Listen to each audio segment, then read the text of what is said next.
And we're live. We are live. Yeah, it's that typical Wednesday night, and I Right. brought my inner hillbilly out. I'm trying to Right. blend in Tennessee. I wasn't going to say anything when we were doing the pre-game here just a minute ago, but man, you got the full beard going, like the whole full like mountain man. I got the I don't give a crap beard going on. Is Like that what that I is? just stopped shaving. I haven't even got a haircut in like 2 months, and it's like unlike me. But everything's been kind of hectic. My wife's been sick for a couple of weeks now. That's She's got some brutal. kind of respiratory thing, and apparently a lot of people are catching this thing. And it's Yeah. not COVID. It's like literally test after test after test, and it's all negative, but it's just horrible. Yeah, my daughter had it. It was a flu type A. Is that what it is? Yeah, and she actually went up to 105. That's no BS. She was 104.7. I went down and got 4 20-pound bags of ice. Came back, and then we took her temperature again. It was 105, and I just put her in the tub and dumped ice in there. And so yeah. That's exactly how that was how my I guess I should say Asian bat flu went. I don't really remember much of it.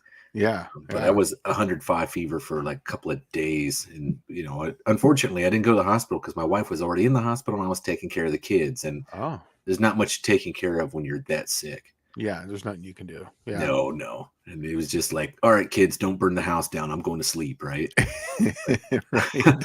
All right. Well, hey, we got a lot of people in here already. So, oh, man, somebody from the American Hot Rod Association got first. Colleen Tebow's in here. David James. Big Block 402, Stephen Myrick is in here. Backwoods Custom Crap, sweet evening. Fab Race Mod Repeat, that's Chris Cox from Northeast Dragway. Nice. And you have something for that guy, right? Yeah. As soon as you get done with the hellos, we'll talk. Okay. Mopars, Mustangs, and minivans. You know him as Shane Pulido's rivalry.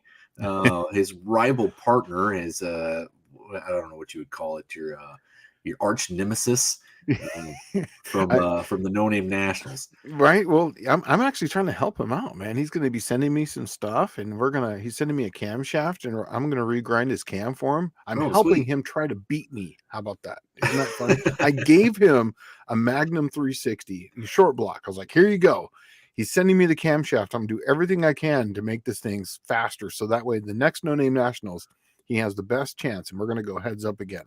Yeah, but you're also building into some fail safes in there, right? Like where the lobes will fall off the cam at like 4,400 RPM, and not for him. I might put the fail safe on my end, so that way I have extra ponies. Oh, we might a little more punch, huh? Out of the slant.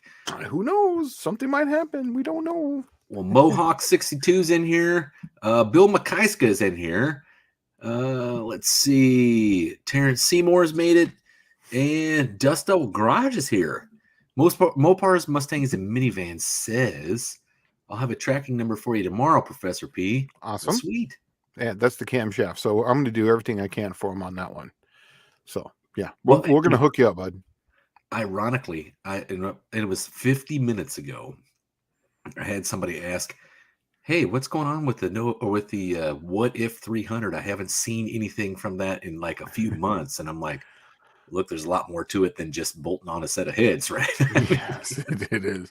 And I'm one poor bastard, so I have to make all the stuff. I can't just go out and have somebody manufacture it for me. So yeah, that's the way that goes. And I got to find time. It's, I'm kind of doing this, on the side here. So it's, I have to be able to find time to do this stuff myself. And Professor P is hooking me up here with getting the camshaft reground. It's literally, it's not a performance grind at all. It's the factory profile just on a 68 Buick 350 blank. That's correct. So this way we get an actual cylinder head only type of change. That way we know exactly what a cylinder head would do. Oh, and I was thinking about this. Yep. You were saying last week you're gonna send me an Edelbrock 600 or something, right? Yeah. Go ahead and get that thing dialed in. I'll send you my address when we get done here. Okay. And because here's the problem I just noticed.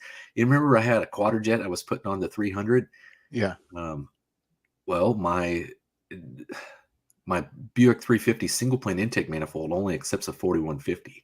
And I'm like, oh, well, the Edelbrock will fix that. So I That's need to right. get it here before I take the mule motor to the dyno. Okay.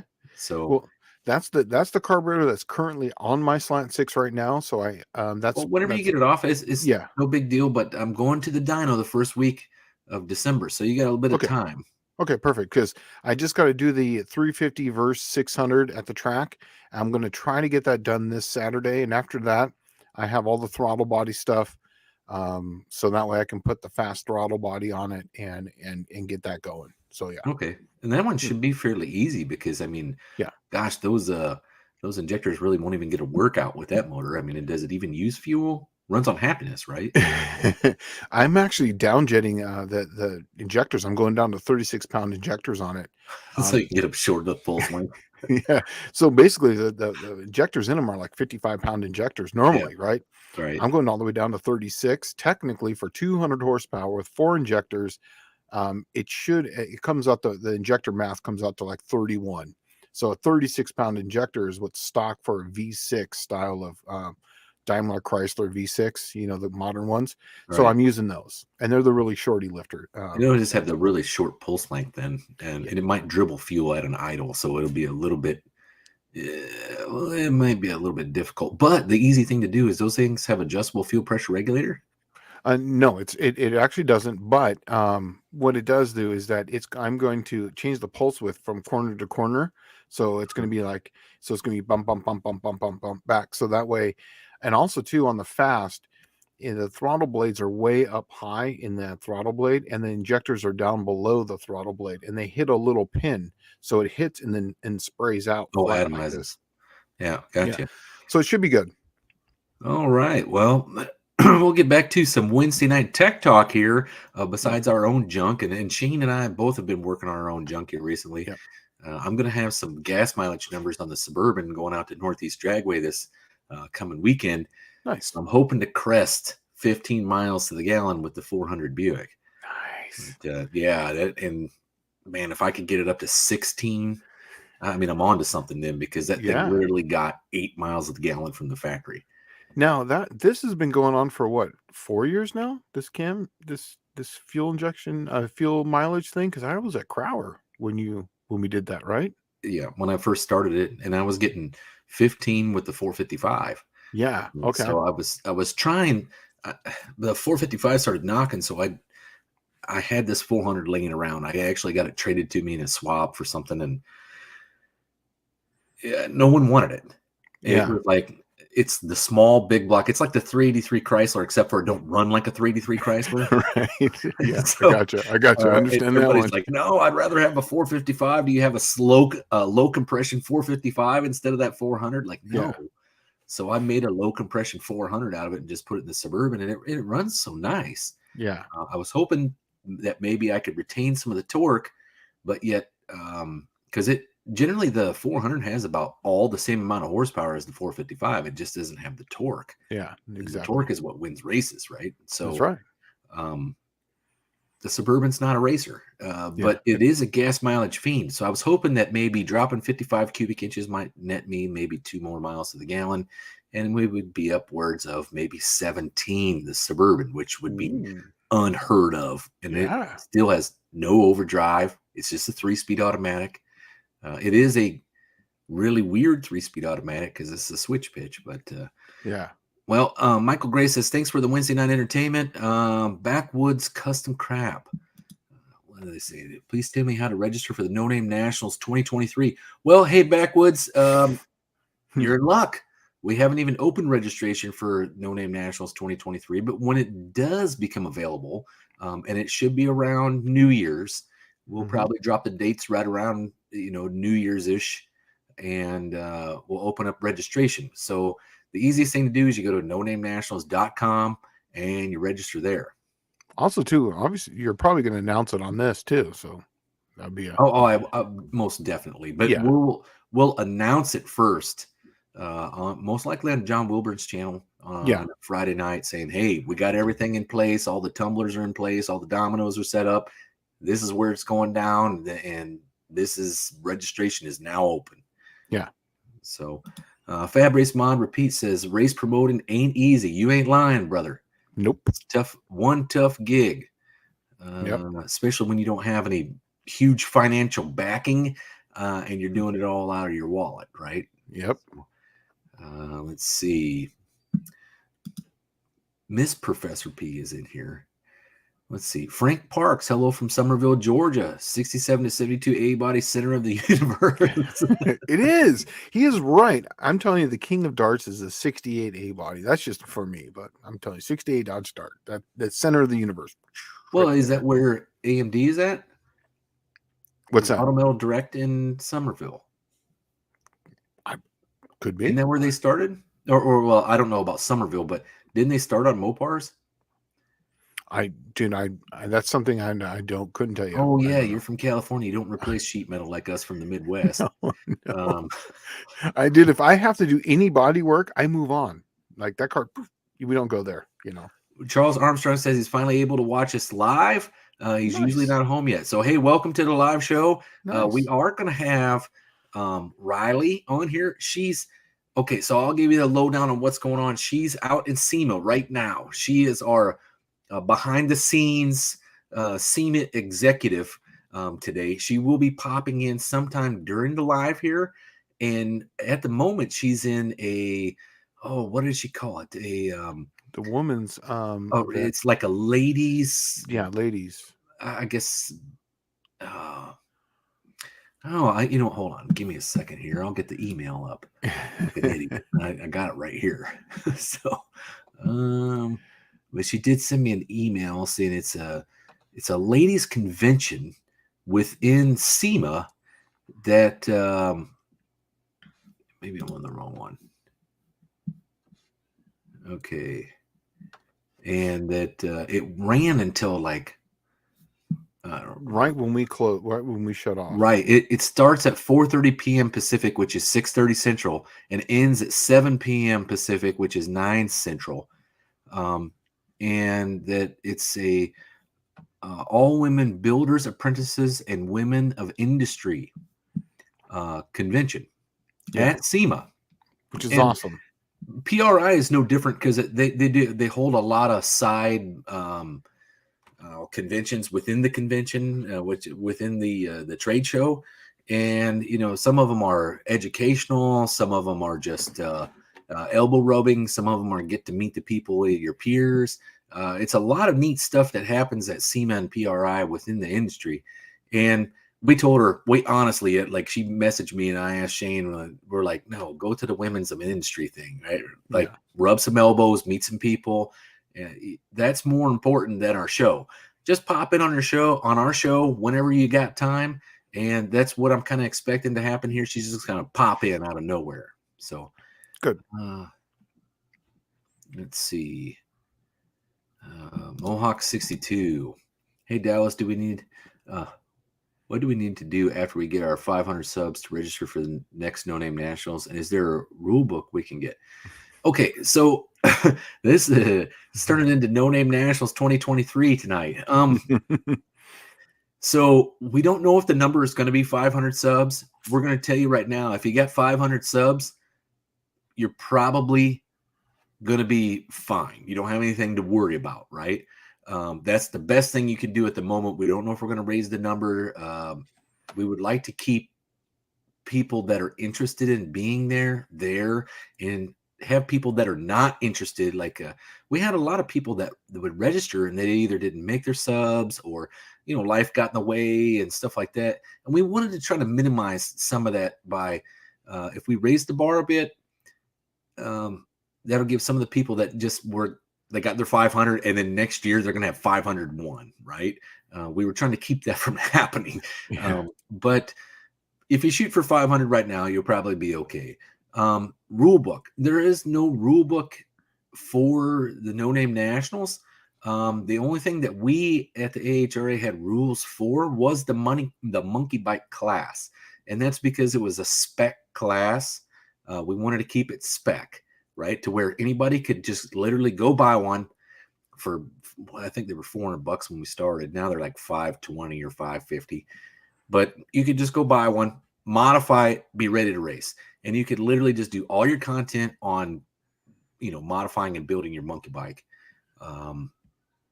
So there is no new rules for monkey bike class. I don't see any reason to change the rules for monkey bike class, because there was nothing that was just blowing it away. Like, hey, everybody had shaved tires, and that shaved tires is questionable or something. There was literally one monkey bike there to beat that was spot on, and that was from Torque Racing Productions, Roland. He had that thing on a string. But hopefully next year somebody will step it up. But other than that, there is no rule book for the No Name Nationals. The classes are pretty broad and open. So let's see. All right, now let's catch up because we're way behind. So everybody's greeting everybody. So Don English is here now. Let's see. Fab race mod repeat. Shane fixing the holes is part of the fun. Aaron Germanson says, I want to see all of the ugly welds at SEMA. Right. It's the truth, man. Well, and and behind the scenes today, we were actually trying to work out something for PRI, right? So we'll have some details coming soon. We'll show you some ugly welds from PRI here soon, hopefully. It does happen. Maybe that's what Riley's going to zoom in on, is the ugly welds. I hope so. That'd be good. Oh, I don't know. You bust somebody for having like the worst welds at SEMA. they have people that just do that. They go around looking for welds, really? and they call them out. Yeah, absolutely. I thought it'd be kind of cool. We make an AHRA trophy. It's just like a weld blob trophy, and then you just stick a placard to the weld blob, right? And then you're like, here you go. Here's your trophy. Yeah, right. And Buff Del Campo snuck in here, and so did Ed's Machine. And okay, I talked to Mopar 1978, Mopar Man 1978. Yeah, I talked to him the other day. Oh, he shot you some emails? Yeah, I called him up and we talked to Camshaft, so that was good. Well, Buff Del Campo saying, we've noticed the clutches on the monkey bikes aren't always the same. Well, I don't know what to tell you. As long as you're using a Coleman CT100U, is what it is. Out. Yeah, find the one with the best clutch and give it hell. Yeah. All right, JB's Little Shop. Let's see. Oh, well, he's chatting with somebody else. Okay. Travis, Mopar Garage. Hey, guys, I forgot you were going live at 7. I should have done my premiere at 6:45. Oh, did you do a premiere at 7? Man, that sucks. So Buff is saying, I think there's inconsistent spring rates in the stock clutches. Well, I tell you what, Buff, get creative. Yeah. I mean, it's a China bike. What do you expect? Actually, it says it's assembled in the USA. Well, assembled, but that clutch is I don't know. I'm assuming it's all manufactured there. Yeah. What is he saying here? It would be good to be allowed to change spring rates. Buff, if it came in another bike with a different spring rate, go get them.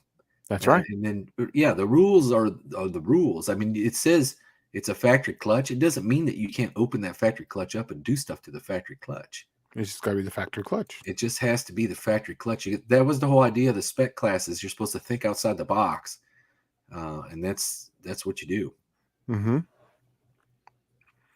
Oh man, JB's Little Shop. And JB, he's been such a good guy on this whole thing. So they raced my monkey bike, right? And it wasn't literally my monkey bike. It's not the AHRA monkey bike. John and I bought it for the No Name Nationals to promote the monkey bike class. And we did all kinds of zany stuff to it, including putting rockets on the thing that I thought almost caved in my diaphragm, right? But he's been holding on to it since the No Name Nationals, and I've been telling him like every week, yeah, I'm coming to pick it up, and I haven't had time. I've been literally like, 8 pounds of crap in a 5-pound sack every freaking day. So, yeah. He says he's got time to get at the bike. So maybe I'll get up there here. The last AHRA races this weekend at Northeast Dragway for the 2022 season. It's actually a Greer Grabber special. So it's it has another one of those AHRA national event trophies on the line. Nice. And, payout? Is it a payout? A it's performance payout? performance-based payout. Yeah. Awesome. So they're running gates open at 10. So if you're in the Norfolk, Virginia area, or they're in Hertford, North Carolina, be there, I guess. We'll only sell you the edge of the seat because that's all you're going to need. So how'd that sound? Did I sound like Steve Evans? Be there. All right. Let's see if I can catch up here. Okay, Barrows. What are the requirements on manual training bell housings? If this Ford is too much for it, I'm going Chevy just on the cost difference of a scatter bell. Well, okay. If you're running a 4-speed transmission and you're running like a really fast car, generally like 990s, they start really squishing you for a blow-proof bell housing. Absolutely. And it's expensive. It's like $1,000. Yeah. If you're not running 990s, you'll probably be okay with the aluminum bell housing, to be honest with you. And then just put a blow shield on it. One of the same ones that you put on like on a transmission, automatic transmission. Just put a shield on it. You'll be fine. Yep, they have a shield, or you can even get a blanket. Yeah, just that's actually get a blanket for it. There you go. That'd work bitching. Let's see.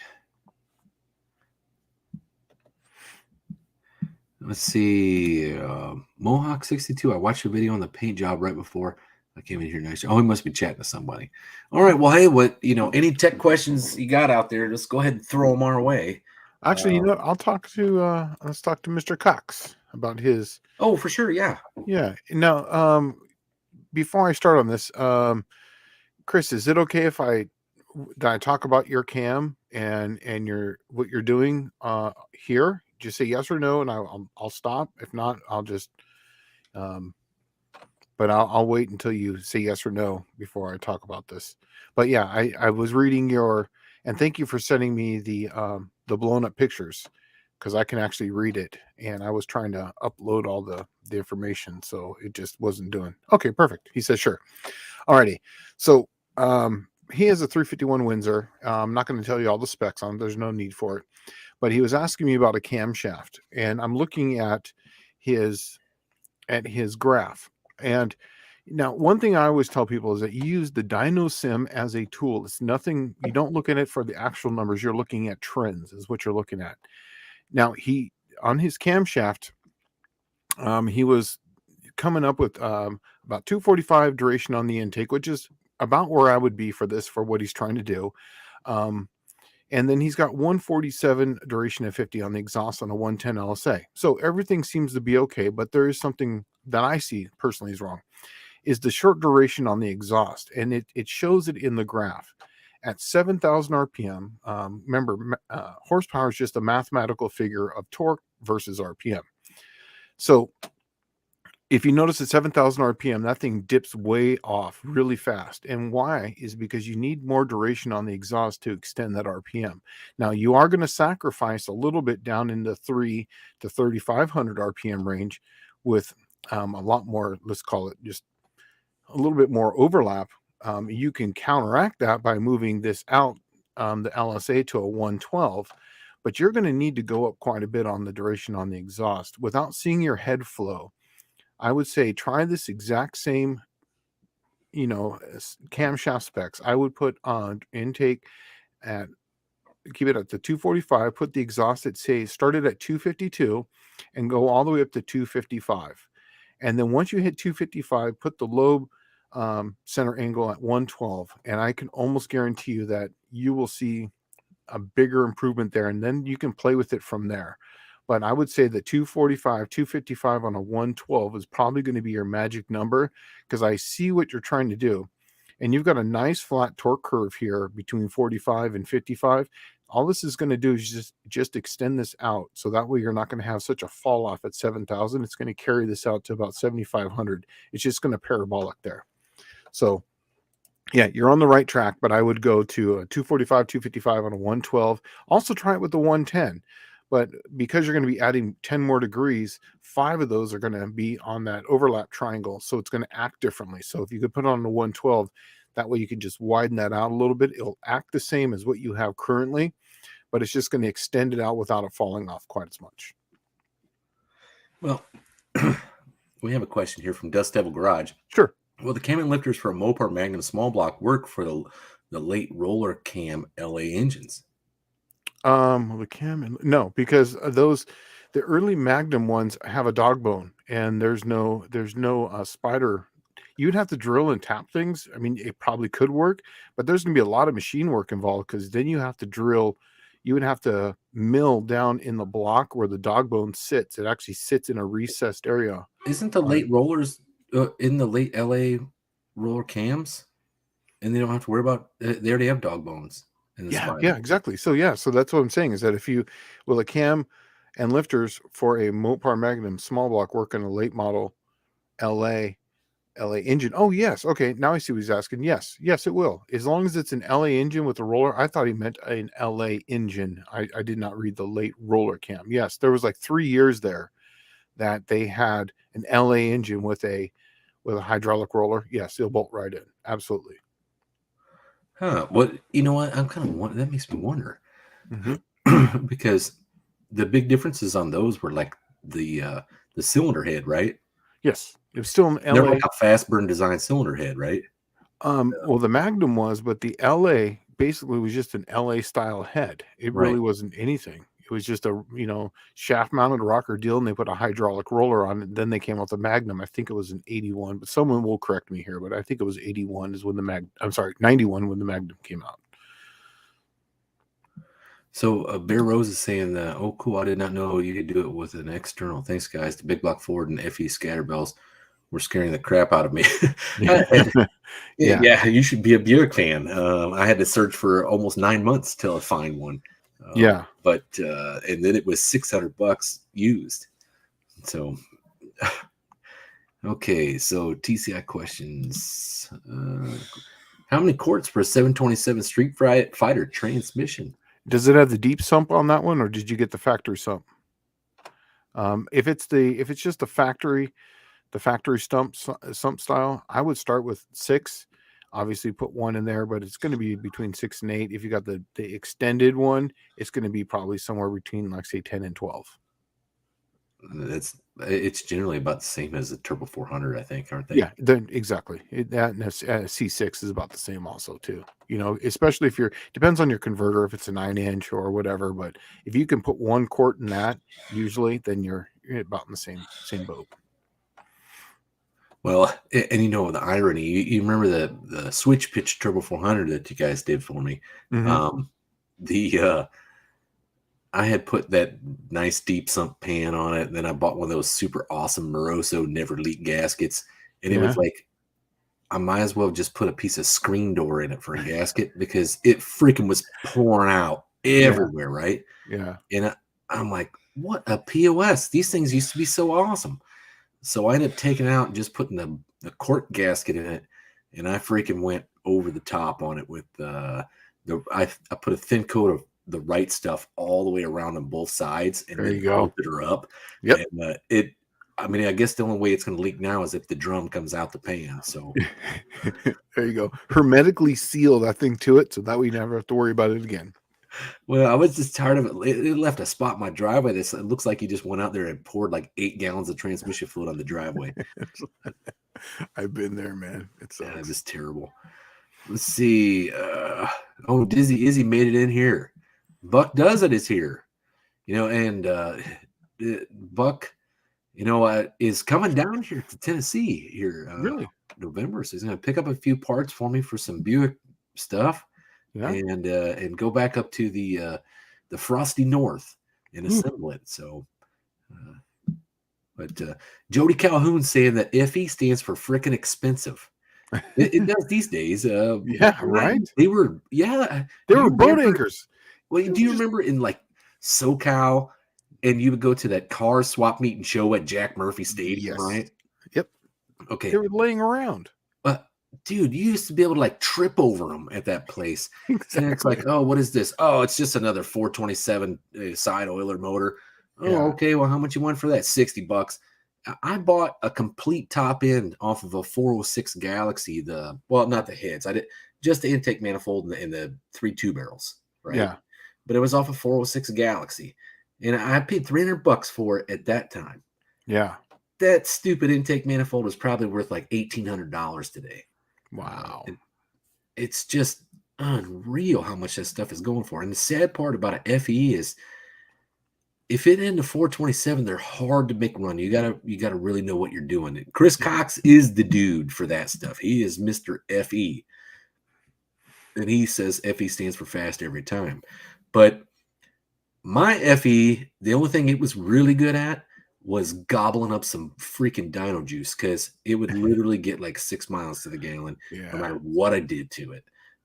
It did run, respectable numbers. It was running 1360s. Yeah. And a 66 Mercury Cyclone. Hey, can we go back up just a little bit? John Wilburn actually mentioned at 7:29 p.m. He said, yeah, exactly. He's actually right on this. The thickest wall block I've ever saw, because I fell under that assumption that, everyone's like, oh, you got to get an early block. It's high nickel. It's super thick walls for the 360. I went and bought a Sonic Checker, and I got to tell you, an 87 360 was the thickest cylinder block on the thrust side I've ever seen. So I agree with him. In fact, the block that's in my race car right now, the one that I'm going to put together, is an 87 block, right? And that thing is thicker than all hell. You couldn't believe it. I actually couldn't believe it. In fact, I had to look down in there to make sure that there was no obstruction, like I was actually reading it. But did they leave some of the casting material in here?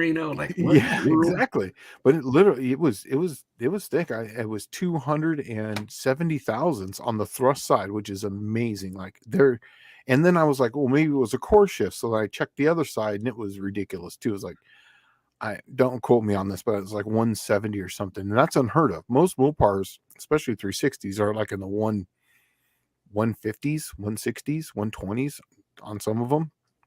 So to get something that was in 200s was amazing. Here's something kind of logical, because it used to be like that same thing for small block Ford and small block Chevy, get the early ones, blah, blah. And some of the small block Chevys were thick wall cast, like serious. Yeah. That's why if you go look at the weight of a small block Chevy, it's got to be like 150 pounds more than a small block Ford. Okay. Yeah. But when has something ever gotten, they generally get better over time as engineering goes along. It's correct. Exactly. When has something ever got worse? I mean, besides today, today it's seems like that's, we can save 1 ounce on each block. So after we cast all the blocks, we'll have saved $24. That's worth $24 in our pocket. Right. But in the 70s and 80s, it wasn't like that. They'd rather not have the thing come back for service. Yeah. And they'd make more money because they'd make their name at it being reliable and rock solid, right? Yeah. And that was the time too where people weren't just putting 50,000 miles on a car. Now people are living in suburbs now and commuting, so they wanted to have a thicker block so the thing would go 100,000 miles plus. I remember being in high school, because you were in high school about the same time I was. So I remember, the adage used to be, don't touch a car with over 60,000 miles on it, right? Exactly. And the first time I saw a car, my neighbor, they had a Mercury Grand Marquis or Crown Victoria. I don't remember. It was like a red color, like a maroon. And I said, man, that thing looks really nice. You guys have had it for quite a long time. Yep, 240,000 miles. Like, you got to be kidding me. Yeah. Right? How did it make it that far? That's 4 times longer than the adage that my father used to say, don't touch a car with over 60,000 miles. Mm-hmm. And it's literally true. 4 times longer. And that was the 80s. They didn't have enough power to tear them up. And the blocks were high nickel. Even the small block Ford was high nickel. Yeah. And then with the rings made a big deal back then. They went from 5/64 cast iron rings, and some of them had mollies, but 5/64 cast iron rings was kind of the standard run of the mill for just about everybody, like a Chevrolet small block. I swear the block was almost made out of metal styrofoam, because you would open every single one of them up and it would have a ring groove. They used to make a ring groove cutter. Yes. I still have it. It was a Napa tool. But they're made specifically so you can get the pistons out of a Chevrolet small block after it wore 120 thousandths over. That's right? right. You Exactly. It was couldn't a get them groover. out. You No, you were just like, you had better luck taking them out the bottom after you removed the crank. it's Um, true. It's so true because I have that tool out there. I was looking at it going, what's this? Oh, that's right. This is a ring groove, ring cutter. So you can get the a ring pistons out. reamer. That's what it Ring is. reamer. That's it is. Yep. Yeah. But That's funny. man, that's so later in life, all that changed when they went to a lot of them went to Molly 1.5 millimeter rings about Yep. 1986, 85, somewhere around there. And that's where the whole game changed. You could literally go get a motor from the junkyard, take it home, pull the heads off, and there'd be no ring groove, and you could still see the cross hatching in the cylinders. That's right. It made a huge difference. Yep. Let's see. Go to Mopar's Mustangs and Minivans 732. 732. Okay. Yep. He's asking me if this 89 block good or okay in thickness. Yes. In fact, all those blocks I checked for thickness, and that's a magical block. It's not, it doesn't have fairy dust in it, but that was actually going to be my second block that I was going to use for my engine. If I ever did, if I built it and I had a problem with it, I was going to use that block, the one I gave you. So yes, that is a very good block. Easily good to 500 to 550 in the way it sets. If you put splayed bolts in it, you can make 600, 650 on it reliably. Obviously, you could make way more than that, but reliably to where you can drive it all the time. With the way it sets right now, 5 to 550 easily. Well, did you see that? I put a new video up where I got the Boat Anchor 350 I got from you, cleaned up. I haven't honed it yet, but I did get most of the rust off. Well, all the rust off, and I even took that ugly blue paint off. Good. Now my driveway is ugly blue. But, I literally threw a paint stripper at it. Yeah. The thing that would take it off. Yeah, I was trying to dump acetone on it. And I'm like, I could see this getting expensive really fast because I had used the one can and it didn't take hardly anything off. It'd been there for 25 years, and it was like, 20 years. But the paint had cured, and it never got hot, right? Yeah. So it just constantly cured over all those years, and then it had that cosmoline on it, and the acetone, it was like you pour it on there and just run off, and it wouldn't even take the cosmoline off. And I'm like, holy crap, this is going to be expensive. And I started thinking, what am I going to do here? And that's why I came up with the paint stripper idea. That those things are sitting in sea containers and here in the Memphis area. So it's probably been just, cured from the heat, sitting inside there. Well, I noticed that, it got so hot inside those containers at one point, the cosmoline ran off of one of the part of the engine and it rusted, and the rest of it still had the cosmoline on it. So it had to be like in a corner or something to where just the front of it was exposed, and it all rusted right there. I mean, God, how long would it take cosmoline to essentially weather away without getting wet, right? I mean, 20 years, that's what I'm going to guess. Yeah. I said in the video, I'm like, 20 years is asking a lot of some cosmoline. Right. Okay, so Mopar Man 1978 says, Shannon, I know you mentioned it before. What converter did you use in the 904 in your Dart? Lockup, correct? That's correct, yes. It was an A500. Basically, it's just an A500 converter. It's basically the exact same thing as a 904, just has a lockup on it. So, yeah. Well, he's saying, what can I use in a non-lockup to get the same effect? You're not going to if you don't lock it up. No, it'd just be a 904 converter at that point. But then you're going to have, the problem is that you're going to have all that fluid, that solenoid's not going to be there, but then you're going to basically have all that hole. You have all this extra piping inside the basically in the valve body that you don't need. I guess if you want the same effect where it's going to be locking up, right? But it's a non-lockup converter, look for like a 360 motorhome.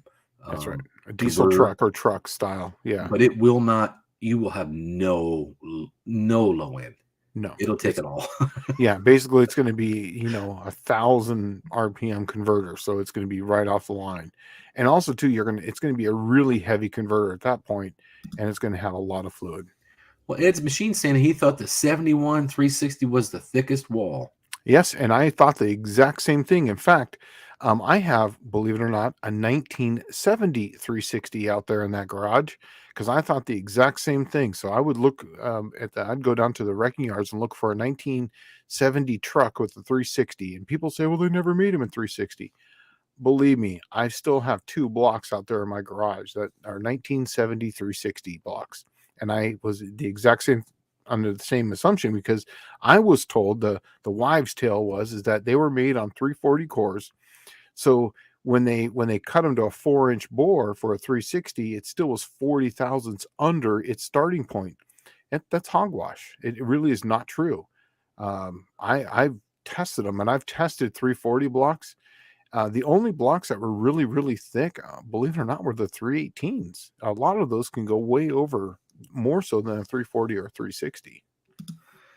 Well, Aaron Germanson saying Ridge Reamer. Reamer. So we're all the way back there still. I'm way behind. Let's see. Dave Norman says in Australia, the little Holden 253 could be bored 120 thousandths over. We used to fit Chevy 305 pistons to make a 277 cubic inch screamer. That's awesome. Wow. Yeah. Yeah. That's well, and I don't know what the 253 original bore is. Let's see. 125,000 over is a 307 Chevy piston. So that would be. It's a 3.6 something inch bore, right? So maybe it's similar to like the Buick 300. Yeah. But, let's see. Okay. Dust of a Garage. That's what I think in here, John. I think it's 88 360. Okay. So he's just talking about his block. Yeah, but see, 88 was a funny year because that's a transition year. Some could be flat top, and some could be roller. I mean, 87. There's, I've seen them a lot of the ways, but there was that kind of a funky year. In fact, on some of the flat tappets, I saw them in the military because they would buy all those things way early, and they would just be sitting there. So instead of them converting them to the roller cams, they would still have the LA heads. I did see a few that were just in the militaries that were still flat tappet. So Travis Mopar Garage says his 98 Magnum is 550 horsepower, and I've run 250 shot of nitrous through it and no cracks or issues with it after 6 years. Exactly, because it is a Magnum block. It's a thicker, it's just an inherently stronger style of block. I got to tell you, yes, 550 and 250 shot. In fact, that's where I found the magic number was 200 shot of nitrous on about a 500 horse engine for a small block Mopar that you could really get away with. You put the 250 shot on it, and anything that was like in the 70s, you're going to run over your own crank. Believe me, I know I've done it. And I've seen you. Yeah, I've done it. I have done it. Well, okay. Dizzy's saying the 77 to 79 360 truck blocks had higher than normal nickel content. Very tough blocks. Could be. I mean, I don't know that. All I know is that the wall content on them was, it's just not there. I'm telling you, in the 1980s is when I started to see an actual thickness difference in the blocks and the Magnums. That's why I'm really high on the Magnum blocks, is because they were some of the best castings. They were Heco de Mexico, and they were good. If it said Heco de Mexico on it, man, it was good to go right off the bat. Well, here's the funny thing is like people always claim this block's higher nickel content than that block or whatever. 302 Fords, it used to be the triple X block. The triple X block was the one you wanted for the 302. It won't split down the middle. I ran like 2 or 3 of them, and one of them gave up the ghost right down the middle like normal. Yep. But I think the only way to do that is if you have like what is that hardness checker? Where it essentially dimples the metal. Rockwell. It's a Rockwell tester. Yes, that's what it is. Mm-hmm. And it dimples the metal, and it'll tell you how hard it is, right? And then you can come up with an idea of how much nickel's in it, because nickel is way harder than steel, right? Yep. But the only thing that I know of that is, in my opinion, not in my opinion, in fact, that I've seen high nickel blocks from the factory was, even though they're flexible, the 455 blocks, Buick 455, the small block 350 Buicks are high nickel. I don't know about the 300s. I've never really seen a ridge in them, but that doesn't mean that they don't get them. But all Buicks were all high nickel, even going back to the nailhead, and that's because they wanted a robust engine that was going to last for a long time. The downside is they made the block so thin on the 400 through 455 series that they'd crack and split and mains would fall out, and then they wouldn't crack and split. They would eat the mains out of them, and you'd end up blowing it up. Yeah. So Chris Cox just sent me an email here, and I'm looking through his head, and this is kind of how I do it too. Is I take the head flow rating, and I kind of just go down through the numbers on the, really from the 300 up to about 700, just to kind of get a percentage between the intake and the exhaust as far as flow. And on his head, I'm not going to give his numbers, but as far as a percentage, he's at about 68%,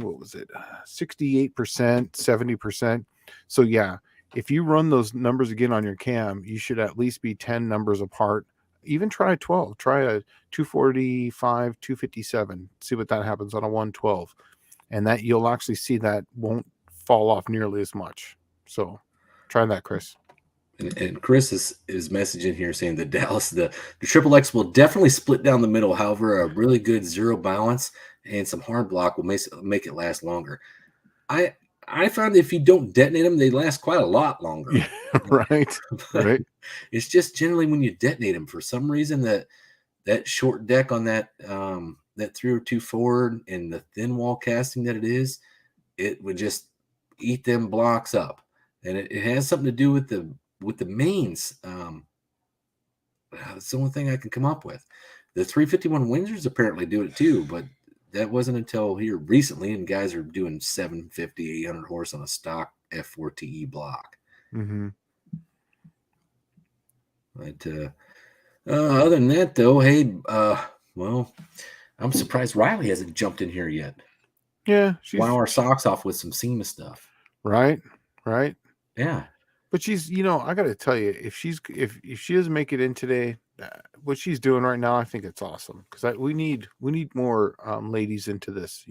I really believe so. This thing the whole hobby would just be so much better. There'd be a whole new outlook on things. Well, and and that's one thing. I guess it's probably not talked about enough, is that as far back as I can remember, drag racing and hot rodding was like an all-encompassing entity, right? Yeah. It was the first place where you seen women drivers that were winning, people of color, I guess, if you want to say, winning and getting paid. There's other racing organizations that they wouldn't even recognize that they won, and that happened all the way up to the 60s. Mm-hmm. It was drag racing and hot rodding has always been kind of a, I don't know, all-encompassing, neutral. Yeah. Neutral venue. And we didn't care your gender, your creed, your color, religion, nothing like that. It was all about whoever had the ability to win. And, so I think it's cool. And it's something that's probably not talked about enough, to be honest with you. So. When I was working this weekend out there in the garage, doing the 4-barrel and the 2-barrel, my oldest daughter comes out, and I was explaining to her about part velocity and height, and the pressure drop, how it goes through the carburetor and how it works, and she's really into the STEM stuff, and I'm like, well, I can tell you right now, this right here is everything that you're going to learn is in this, under this hood right now. All the physics in one all place. of it is right here. All your electronics, everything that you're going to learn, all the principles are applied right here. Hydraulics, hydrodynamics, water, thermal, transfer rates. Exactly. I mean, every bit of it is all under the hood of a 1950s car, right? Right. Exactly. Okay, Mopar's Mustang and Minivan says, I honestly wanted a Warbird cam, but I trust the professor. And I'll tell you what, I've been trusting the professor for like 4 years now. He's been my little secret. That's probably why my stuff doesn't blow up as often as it should. But, he's the guy. He's the right guy to talk to. And Damien, you don't owe me a block. I gave that away because I got to tell you, and just an honest confession is that I told you this when you're here, and I've told everyone. I'm not going to build any more for myself, any more LA engines. I'm going to be moving everything to Gen 3 Hemi, 100% Gen 3 Hemi. Just the way it is. So you don't owe me anything. You can have it. Enjoy. Make something out of it. Make it go fast. Oh, the James and James show just rocked the house here. So they showed up. What's And these guys, I felt so sorry for them at the No Name Nationals that they were having such a hard time trying to get the nitro system to work on their Nova. But man, I tell you what, at the end of Saturday, they had that stuff figured out. That sucker was a flyer, man. That Nova was fast. Oh, Mopar Al's here. What's going on, Mopar Al? Mopar Al just stopped in to say hello to everyone. Man, I guess the Slaghammer wasn't as bad as off as I saw in the original video because it seems to be running now. Let's see. And I still think, I did watch Tony's latest video about the Slaghammer. Well, they got all their cars up and running, supposedly, right? And so I'm like, oh, that's kind of cool. And he was saying that the rings and a couple of cylinders were bad, right? And it's like when it gets hot, and I started thinking, when I was a kid, my grandpa had this trick where he would put like pumice-style lava hand cleaner down the intake manifold and reseat rings. I wonder if that's something that would be, because otherwise you're opening it up and you're changing the rings. Yeah. If you're going to open it up and change the rings anyway, why not give her a try? Yeah. That may be something worthwhile because I want to see if it'll really reseat them. I know my grandpa used to do it and it worked just fine, but I'm just I haven't seen anyone do it on YouTube yet. No, that'd be a good trick. You know what I want to do? I'll say this live here because I'm never going to be able to do it. But I used to work with this guy. He was from Puerto Rico. And this is kind of just a trick. It's completely shifting gears here. But he says a lot of the guys that would run the diesels down there, they would mix in about 15% gasoline into their diesel. And what it would do is it would just make the diesel more explosive with the gasoline. So it would still have all the diesel properties, but because the gasoline was mixed into it, it would work. And I wanted to really see if you could get like some old diesel truck and just run on a dyno, run regular diesel in it, and then just all you're doing is putting 15% gasoline into that. Would it make any difference at all? Dude, so you know what? I'll tell you. Are you familiar? You know what a deuce and a half is? Oh yeah, absolutely. Yeah. All right. Those deuce and a halves are multi-fuel. Absolutely, kerosene, everything. In fact, I've wanted a deuce and a half my whole life. Well, I thought, when you started saying that, it's like, you know what? We could actually take a deuce and a half and test that because it won't matter. It's a multi-fuel engine. Yeah. And it'll just make more power. That'll be it. Yeah. And that would be cool because they said that whenever they would get into the hills, he used to drive as a truck driver there. They'd put 15% gasoline. They would have it right there at the pump and they would just diesel and then they would just put 15 gallons of gasoline in there on 100 gallons. And then that was that. Huh. So that would be cool. Someone could actually try that. So I've always wanted to try that. I just don't have the time. And it would be cool to see if one of our viewers or if someone else did it, that would be cool. I just kind of wonder, because it would have the properties of diesel. And then generally on a gasoline engine, the things that you're most concerned with is detonation, right? That's right. Because diesel wants ignition. But on a diesel, it runs like that. So It's not really drastic. It's not going to happen. That's the way it runs. Yeah. I wonder how, I don't know. That's weird, because you think of the diesel as the non-detonating engine. That's why they love, I'll tell you. In a marine application, you have let's say a V12 diesel, right? Mm-hmm. It'll have 2 superchargers, one for each bank, and it'll have 4 turbos. And those 2 turbos, each bank will be feeding that supercharger so that it has instant torque and then it has power top end.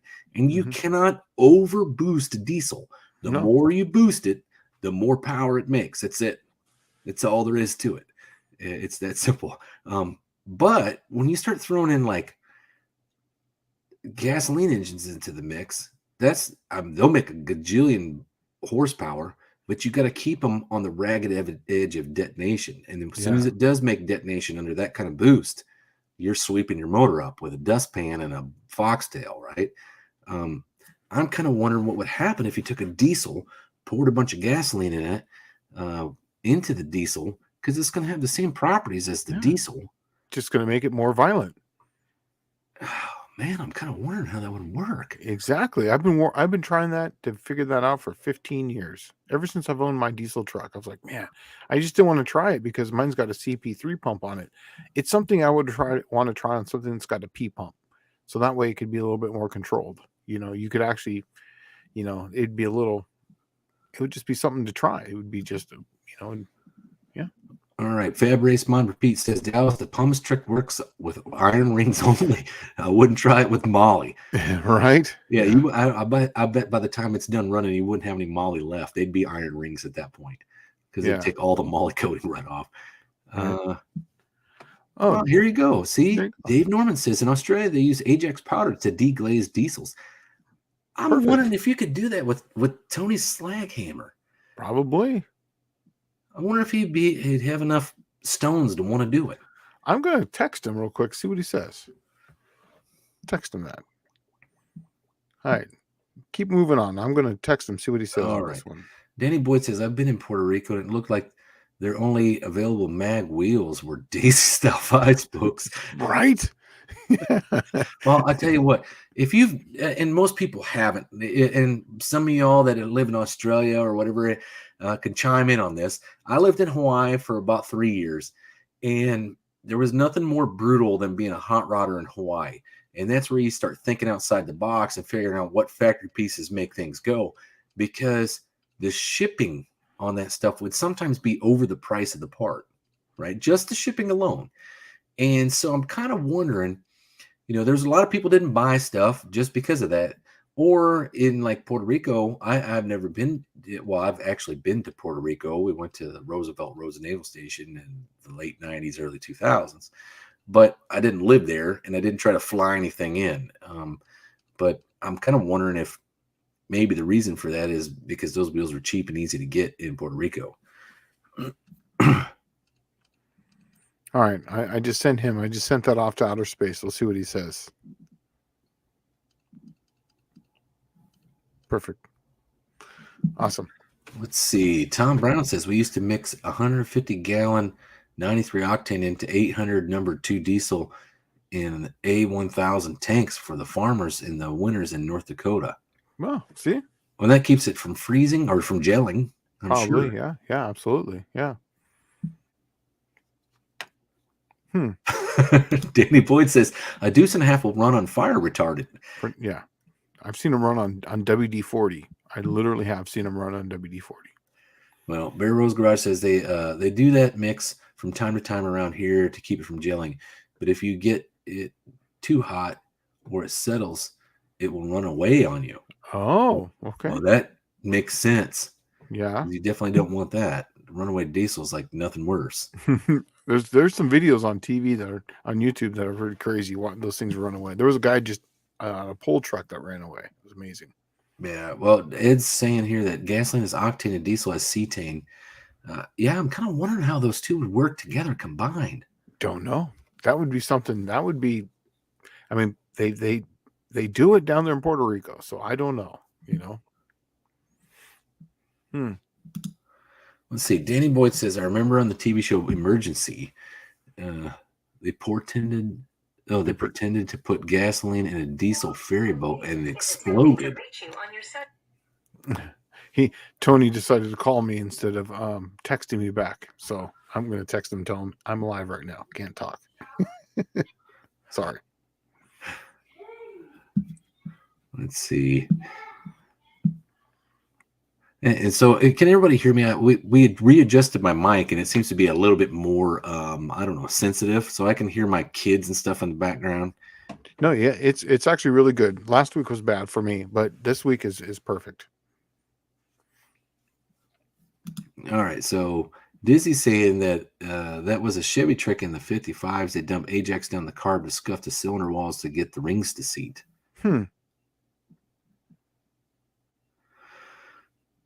Oh, Tom Brown's wanting to know if we've seen the video of the turbo on a wood gas furnace. I have. Yes. That sucker was singing and blowing flames straight out of it. I thought it was pretty cool.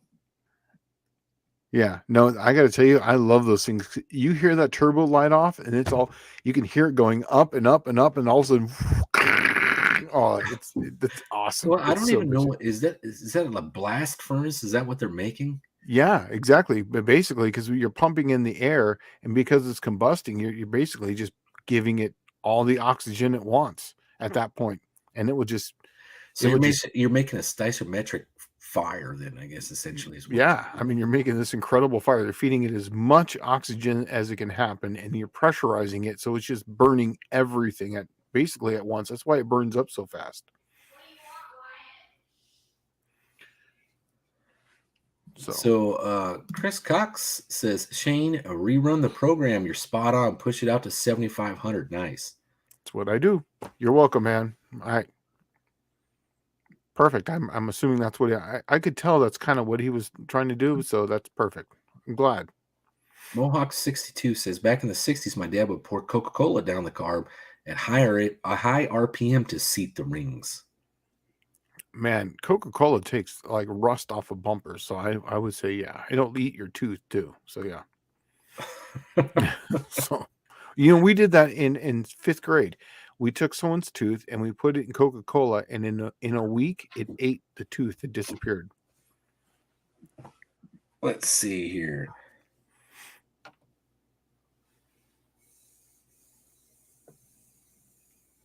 Oh, Ed's machine. Ed said octane resist detonation, creatine. Not creatine, but cetane resist delays ignition. Yeah, I mean, I see that, but I mean, they do that down there in Puerto Rico. So I don't know. It would be something I would love to see the actual numbers, some quantitative numbers of it actually doing it. So it'd be cool. Yeah, see, and the Pico 67 SS here is saying that Coke was to burn off carbon. That's what I remember. I remember the Coca-Cola being acidic, and it would knock the carbon off and it was cold. Yeah. It would knock the carbon off the back of the valves and then force it out the exhaust. Yeah. Yeah. Yeah. So Danny Boydstein, so it's just spinning pressure, or it's just using pressure to spin the hot side, and the cold side is sending in more oxygen. Yeah, under pressure. So well, the one I seen was they had like a leaf blower running into it or something. Well, the leaf blower is to start basically the combustion. So the leaf blower basically starts the turbo to spin.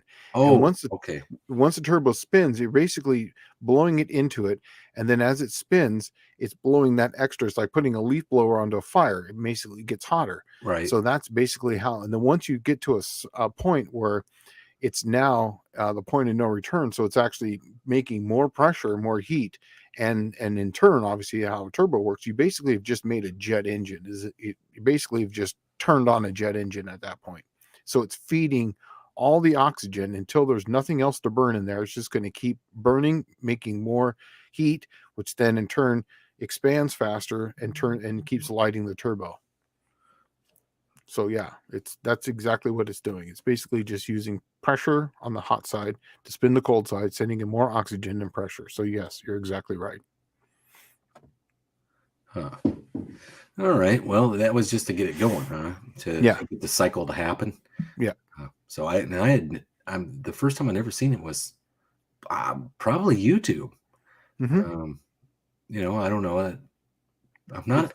Before I started doing the videos with Tony, I never watched YouTube. I really didn't. No, I don't watch a lot of TV or anything. Yeah. I have my certain TV shows, and then that's it. Like I don't miss Gold Rush. I watch Gold Rush, and I love watching Gold Rush. And if I probably wasn't doing drag racing, I'd probably be a gold miner in Alaska. Yeah, right. I don't know. Let's see. Ed's machine says propane is the nitrous for a diesel. Oh, yeah. Let's see. Bear Rose, the same thing. The big thing for diesel performance is propane injection. Around here, propane is 314 a gallon and 85 octane. Gas is 410 a gallon. I'd go the LP route. What's funny is that, overseas, when I lived in Australia, I was there for 3 years. Most of the taxi cabs ran off of propane. Yeah. And I thought propane was higher than 85 octane. Oh, maybe he's saying 85 octane gas. Yeah, propane's like 104 octane or 110 octane or something. It's high. I would definitely consider doing propane injection on something over gasoline if it starts to get ridiculous priced. But I don't know. I have no idea. Yeah.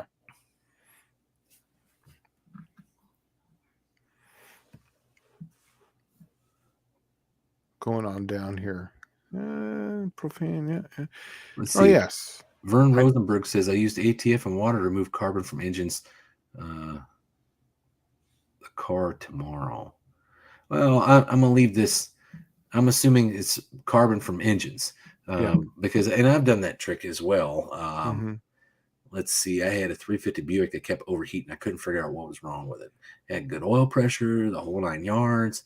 It just get hot. And I'm like, okay, well, it's got to be, maybe I got, the carbon buildup on the valves and it's retaining a bunch of heat. So I did that trick, the ATF and water deal, where you get it really hot, throw some cold water in it and all that and hold it wide open while you're pouring gallons of water in it.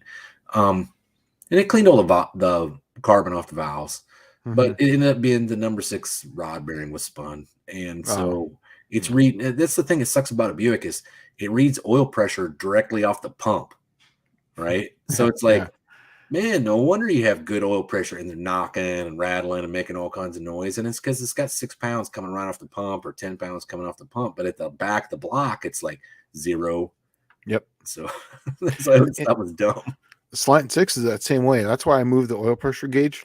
There's a little pad down in the back by the number 6 rod, or actually the number 4 main. Right. And that's where I put it. I move it from the oil pump because it literally is the pressure, sending unit is right on the pump. So I move it over there, and that gives you a more accurate reading of what the bearings are actually seeing.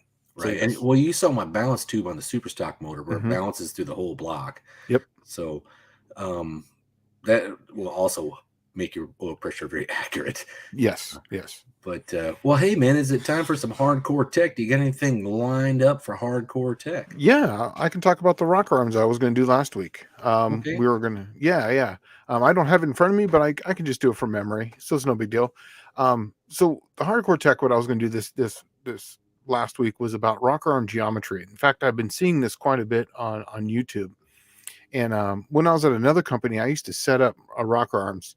And here's a couple ways to think of it, is that even though the rocker arm is moving in an arc like this, there's going to be a point where it's the farthest, the closest. Then when it's mid stroke, it's going to be the farthest, and then it's going to come back.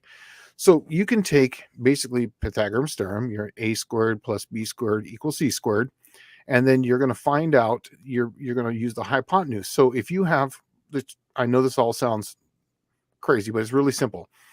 Whenever the lift is at the valve, so let's just arbitrarily say 500 lift, then what I would do is I would take 250 lift. That's going to be the hypotenuse. And then we already know the distance from the rocker arm to that point, right? We know the lift. So then what we do is you do the hypotenuse. So it'd be a c squared minus a squared, and that would give you the b. And then what you do is you get that number, and then you already know the length of the rocker arm. So between those two, that will give you your footprint. That will actually give you the print on the ideal print on what you're going to see on the valve. Exactly. Also, too, when you're at mid lift, what you're trying to achieve is 90 degrees through the center of the trunnion, through the center of the wheel, and through the center of the valve. And you want to be just off center or across the center line towards the exhaust side, but very slightly. And the reason for that is because that's when you're opening it up, that's when you're going to have the most pressure, especially on the exhaust. So we can get, this goes really down the rabbit hole, but ideally for everyone in this text, what we're going to do is you're going to want to have, when it's at mid lift, get a 90 degree through the center of the wheel, center of the trunnion, center of the valve. And then just take a Sharpie. You don't need to have any die cam or anything. Just take a Sharpie, hold the wheel, run it through its pattern, and then measure the distance there. And if you did the math correctly, you should be within your theoretical, and then your actual should be within about 5%. So Once again, I had the math here in front of me for the 500 lift, but you know, if you just take that number, you will actually see that pattern, and that's what you're looking for, is for the ideal lift. Also, too, as far as pattern and lift and geometry of the rocker arm. Here's another thing too, is that, you know, when we were talking about high ratio rocker arms are actually more beneficial than you can actually think, because you're cutting down on the actual mass of the lifter and the push rod, and then you're getting a free lunch as far as working it back the other way with your spring pressures. But here's the only problem with them, is that you got to have the camshaft that is correct for that, because you're going to have a valve velocity issue, and then you're going to have a moment of, you know, basically there's going to be an inertia issue where that thing has to change from opening to closing. So now all that inertia of all that stuff moving up, with a high rocker arm ratio, you're going to get the basically the mechanical advantage of closing everything, because you're going to have the ratio working the you know, the better way for you, spring on the with you. far side, on the fulcrum side. Exactly. But here's the lever. but here's the problem, is opening the valve. Now you're not getting the free lunch, because now you're having a leverage issue. The leverage is working the wrong way for you. So you got to have a camshaft, especially if you're going to run any type of nitrous boosted or any type of application. You're going to have something that opens up a little slower. And that's why you see a lot of these high-end guys will have a much lower lift on the exhaust side. It's because they're opening that thing a little slower with a higher rocker arm ratio, but then taking advantage of that in the mid, once it gets off the seat. But the below down is really going to be a problem for you. So as far as rock arms, that's kind of like a 1 and 2 into 1. I was trying to bring in the rock arm ratios, as far as the high rock arm ratio and the geometry into 1, to kind of show you how ideally it would work. So if anyone has any more questions about, I mean, I could go on really down a rabbit hole on this. Slant Daily Garage at yahoo.com, and I can help you set up your geometry usually pretty easily. I mean, I did that for a very long time. And but yeah, that's basically what I had. I was going to have stuff in front of me, but I didn't pull it out, because I was expecting Riley to be here, but I just didn't bring it in. So I apologize with that. But if you got any other questions on rock arms, you could just send it to me, and I can help you out with that. That's and your email address is slantdailygarage at yahoo.com. Yeah, I was going to say Professor P at yahoo.com. But yeah. So Dr. Art threw a question in here while you were talking about the rock arm situation. He says, I have a question about map sensor scaling in HP tuners, if you have any input in that. Now, I have never used HP tuners, but I do have a good understanding of what, you know, how map sensors work. Mm-hmm. I don't know. What's your question there, Dr. Art? Shoot. Yeah. Yeah, that's great. I'm actually going to pull this up here. Okay. What exactly does he want to know? I don't know. I'll probably type in something here. Danny Boyd saying, I went from a 1.6 to a 1.7 on my 5.0 with no other change and noticed more top end pull and a slightly louder exhaust note. That used to be the ticket for the 5-liter Mustang, was put those Cobra roller rockers on them and an E-cam. And that thing was sing happy. It'd be up at 6,500, $7,000, and that cam was supposed to give up at around 5,500. Yeah. So I think, when he's asking about scaling, is he talking about if it's a 2-bar or a 3-bar going to That's pressure? kind of what I was wondering, 1, 2, or 3, because he has a turbocharged LS motor in his Ranger, and I'm sure he's playing with it with HP tuners, and he's trying to get the scaling correct on the map sensor. And generally, those map sensors are like any other sensor. They work on like a 0 to 5 volt range, scale, right? Yeah. And when you're talking, like I say, a 1-bar map sensor reads up to 15 psi, right? That's the maximum it can go. And that's because it's essentially 1 atmosphere or 1 bar. So that would mean that essentially 15 pounds would be equal to 5 volts. But if you're looking at, let's say, a 2-bar map sensor, now a 2-bar map sensor will go up to like 30 psi. right? Which is 2 atmospheres. That's And correct. 30 psi would have to be equal to 5 volts, meaning that half scale would be 2.5 volts, would be 15 pounds of boost. Yeah. So He I could mean, it also just do it goes like that. He could also do it in KPA. You know, I mean, if he's doing an actual KPA value, he could also do it like that too. Okay, well, he's saying that right now. In HP Oh. tuners, your key on engine off, KPA should be 0 or should be between 70 and 90 based on sea level. Yeah, basically you got to find your KP, you know, for wherever sea level is. Okay, so he's saying should it be 0 or should it be between 70 and 90 based on sea level? That honestly, on that one, I don't know on that one, but I can tell you right now, send it to me. Tomorrow I will answer this question for you because I do have a Well, it can't be 0. No, it can't be. It cannot be 0 because it has to take your altitude change would also be. Oh no, because then it probably has a barometric air pressure sensor, right? Here, I'm actually, let's see here. Normal atmospheric pressure should be about 101 kPa is where you should be as far as normal atmospheric pressure. You know, a lot of these guys, I don't understand kPa. I mean, I did all the math for it, but it's not like you can tell me PSI and I can go, oh, that's what, you know, that's this in kPa. Right. Well, and it's like when I first got to Australia, my wife and I landed there in a plane and I had a rental car and I had to drive down to Canberra, right, which is like their capital. And that's where the U.S. Embassy was. So I was working directly for the U.S. Embassy in Sydney, teaching sonar stuff to Australian sailors. And we landed there. I get this rental car and it's like, hey, I want to pay the extra $10 or $30 or whatever it was to have a navigation system. And this was before you had like all the phones and all that jazz. So I get this navigation system. I stick it in there, start the car up, head on, like out of the airport. And it's like, in 1 kilometer, turn left. And I'm like, you might as well be telling me in chicken feet, right? Because I have no freaking clue what 1 kilometer looks like at all.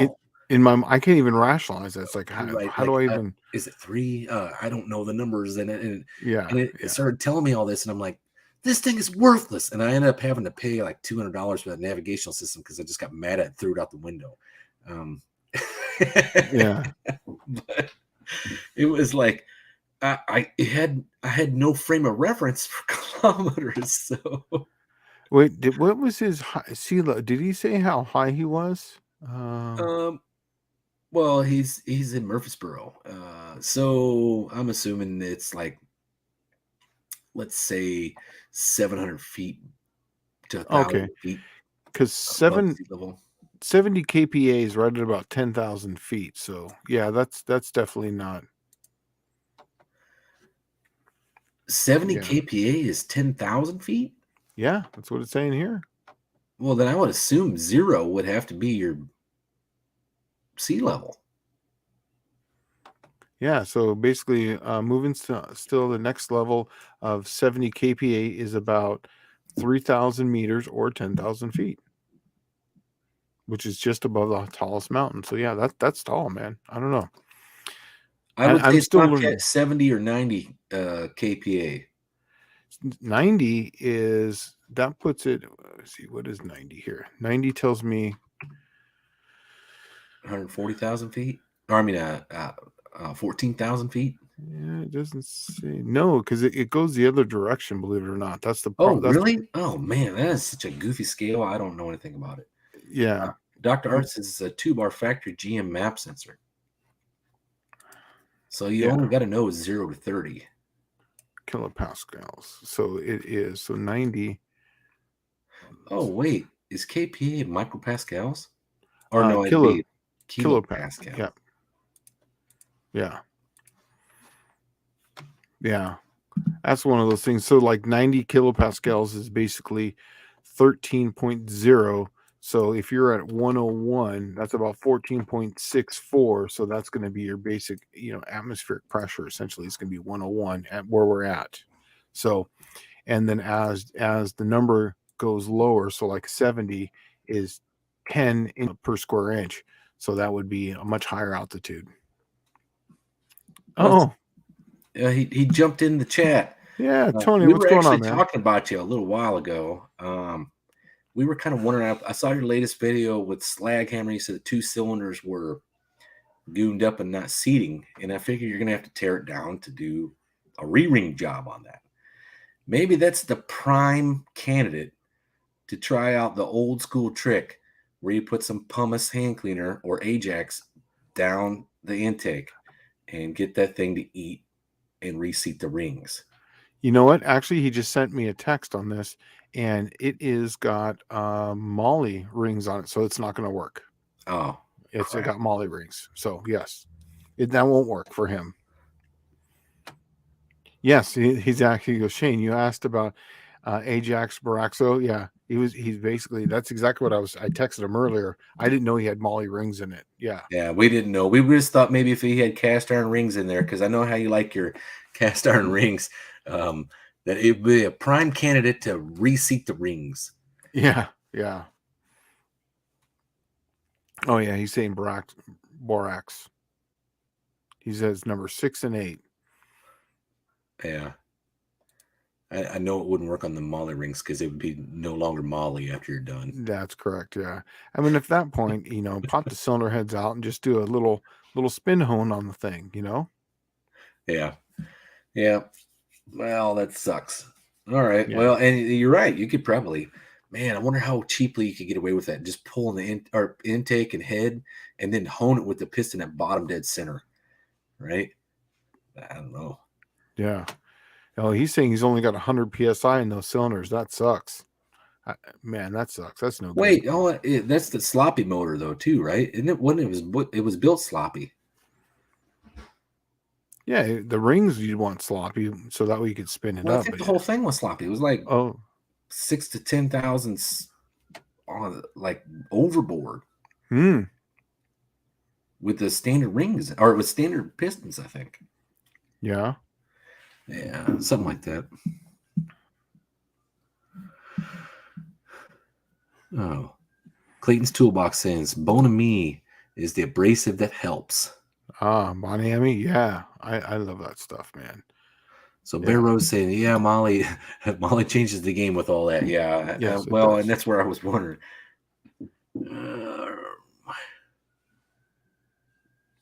He says he's actually prepping go down one. Tony was saying that he's actually prepping his big block so he can go back through the original engine. Well, that's cool. Awesome.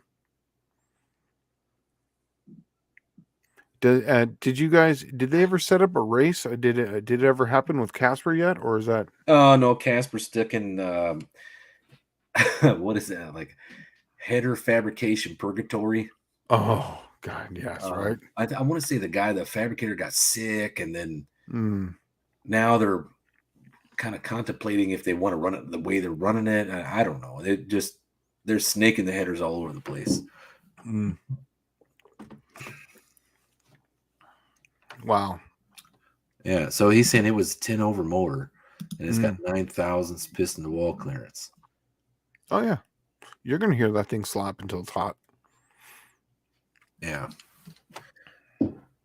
Well, and the only reason I remember that is because I want to say Al I think he started it up and was driving it outside, and it was knocking, and I'm like, oh God, hold on, shut it off, it's knocking really bad. Yeah. And Tony was like, no, it's gonna do that because it's pretty sloppy. What you got going on this weekend? You gonna be building anything? Me? I will be in Northeast Dragway. Yeah. We get the last event for AHRA this year. This weekend, Grid Grabber Special. Yeah, Saturday. my I'm gonna plan get some was mileage checks out of the Suburban now with the carb kind of dialed in. I'll tell you what, on a little secret here. You know, that little 400 motor makes almost the same amount of horsepower as the 455 because it's got the same heads, right? You just got to spin it a little harder. No big deal. Right. Yeah.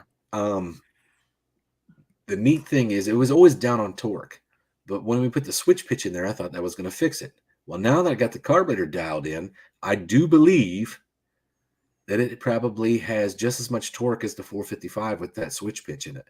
Oh. It is probably faster than the 455 was. And then 455 in the Suburban will run 1570. So 1570. That would beat my Slant 6. Yeah, but well, you got to remember it's 455 cubic inches and it's got a 342 gear in it. So, Oh yeah, right. There's a lot of cubic inch and a lot of truck though. I wanted to throw this out there since Tony's on this right now. What I'm looking for is either one, a 355 gear with some sort of posi for a 7 1/4, or an early 8 1/4 that has the same dimensions as my 7 1/4 that would have like a 355 gear and a posi. So if anyone's gotten something like that, that would be awesome. I would definitely be looking at getting something like that because I've already got the transmission for my A500. So that when I put that adapter plate in there, so that way I can go down to a 355 gear, and I'm really looking forward to taking that car down to the track then with the Slant 6, because it wants to run. It's just with the 276 gear, and it just can't. You just can't get out of its own way until it starts breathing, and that's already half track, Yeah. Kim even says right there, yeah, it is. It exactly is a rare piece. I do see them every once in a while, but man, it's difficult to find. And I've been looking. This is nothing I'm going to do overnight, but I'm definitely looking for 7 1/4 posi. I'm kind of wondering if that 7 1/4 posi would have came on like the Power Pack Slant 6 cars, right? It's all early stuff. I believe it was in the early 60s stuff is what I think that's what I've been told, but that could be a myth. I don't know. Hope someone helps me out with that, but I'm not really sure. But that's exactly what I'm looking for. If not, I'll run an 8 1/4. Yeah, and Tony's right. You can buy the 355s new, but they're on like permanent back order right now. I did find a used set on eBay, but I don't know. I'm not really going to go with the 350. If I can't find a posi unit for it, then I'll just go 7 1/4. I'm sorry, 8 1/4. Tony said you can buy the 355s new. Yeah, but they're on perpetual back order right now. Oh, back order purgatory. That's it. Everything's gonna have to be put in purgatory from now on. Yeah, it's just perpetual. It's just like oh yeah, it's still on back order. Let's see. Tony says he's got a 7 1/4 sure grip in my wife's swinger. Oh, I would so buy that from him. Tony, do you have an 8 1/4 or also? I'm looking for one of those too, possibly, because the turbo that's going to go on the Slant, the 7 1/4 will be right at its limit. But I definitely want the efficiency of the 7 1/4. Well, Tom Brown brings up an interesting question here. I wonder if the Toyota 8-inch pickup rear would be the same width. Posi units are cheap for those and lots of gear combos. And that's because everybody, if you remember, in the early days of the Toyota pickups, the big thing was to swap a small block Chevy in them and use them off-road, right? Yep. Oh, well, Travis says something interesting too. He says that my 78 Aspen RT had a 7 1/4 with 297 sure grip.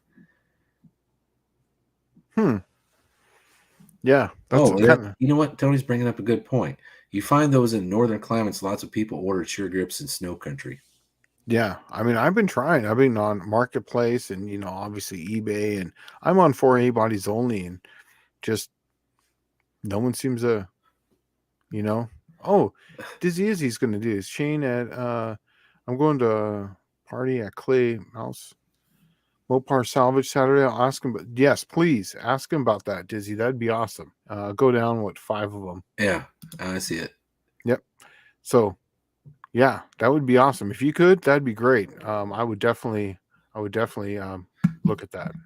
Chris Cox brings up a very valid point. Most things are on perpetual back order, except for saying that they're on back order. So. Pretty much. Yeah, it's perpetual. It's just, but which is good for me, because then I would have bought the gear and then it would just been sitting there. But if I can find a sure grip, then I will stay with the 7 1/4, because I want the efficiency of a 7 1/4. And I'm not going to put nitrous on this line. I'm just going to put a very small turbo. And all I'm hoping for is 300 horse. That will get me to the 13s. That's all I want. So Mopar Mustangs and Minivans, which is Damien, says, what can I find a 7 1/4 sure grip under, I'll go back out to the junkyard. Well, there was a list of them there that came up for a little while. Yeah. 79 Aspen, Roadrunner. What else was there? Was another Dart, right? Yeah. And then Tony's wife's Swinger. So when was Swingers? Like 74? 70, yeah. 70, 71, 72, 73, 74, yeah. All these guys are bringing up good things.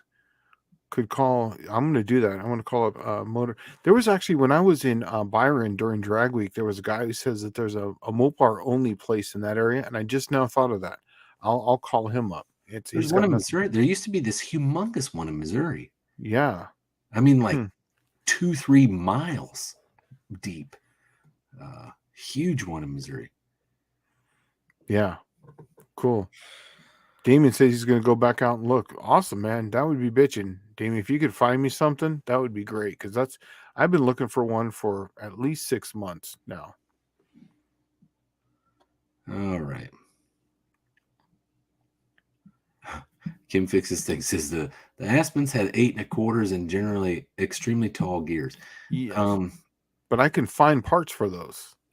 That's the whole thing. And I think it was 73. Was it 74 and 75 or 73, 4 and 5? They were the exact same, size, diameter. Well, not diameter, but width as my 7 1/4 because it's got to be the exact same width because my slicks are on tires they kind of come right up to the to the fender well. So it's got to be the right size. Huh. Well, I was hoping that Riley would chime in here about now. Yeah. Jump in with the last 30 minutes to go. But like you said, I guess she's having too much fun rubbing elbows with all those ladies at SEMA. Yeah, well, I'm telling you, that's awesome. Thanks, Kim, for that. You're right. They are extremely tall gears. I agree with you. Yes. And you're looking for 355s, right? Because you're going back to the overdrive.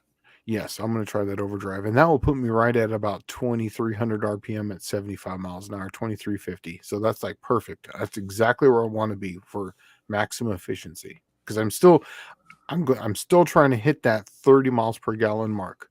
That would be awesome. And still get if I can get 30 miles per gallon. Huh? And you're trying to get a respectable time at the track as well. Yeah, if I could get a 13-second and that would be awesome. And 30 miles a gallon or close to it. That would be ideal. That would be like everything I could ask for out of a Slant 6. And that I've been working on that for 4 years now. It's been difficult, but that would be a good time. Well, Tony's saying that Shane 60 to 63 170 manuals came with 355 standard gears. Yes, absolutely. That's I found the gears. I mean, I can get those used. You're absolutely correct, but I didn't want to buy anything until I could find a sure grip first, because then I could just change to a different type of rear end to make something work. Oh, you're just looking for sure grip because you want the positive traction. Well, the sure grip unit so it can two-wheel peel. Well, that way I can. Oh, it's gonna be turbocharged though, right? Yeah, exactly. That way I can actually do a burnout without being laughed at and like get tires warm. Right. No, it makes sense. I forgot you were going turbocharged. Yeah. So hopefully it's going to be a little faster. That's all I want to be. A 13-second car, but it still has to be a Slant daily car. It means I got to be able to get in it and go to Murfreesboro if I wanted to. Yeah. Or take it to work at least 5 times a week, right? Yeah, 5 times a week. Exactly. And back without having a trailer. So you're absolutely correct. Yes. Let's see. Travis Mopar Garage says Aspens in the late 60s B bodies are the same size. So they're considerably wider than your Dart, though. Yes, but you're correct. They're the same as far as where the spring perches are on some of these, but the actual drum to drum is slightly different. I had a chart. I don't have it here in front of me, but there was a couple of years of the 8 1/4 where they're the exact same drum to drum size, and then after that they got bigger. Plus, and then also too that year it's also the 5 on 4.5, so I don't have to change that either.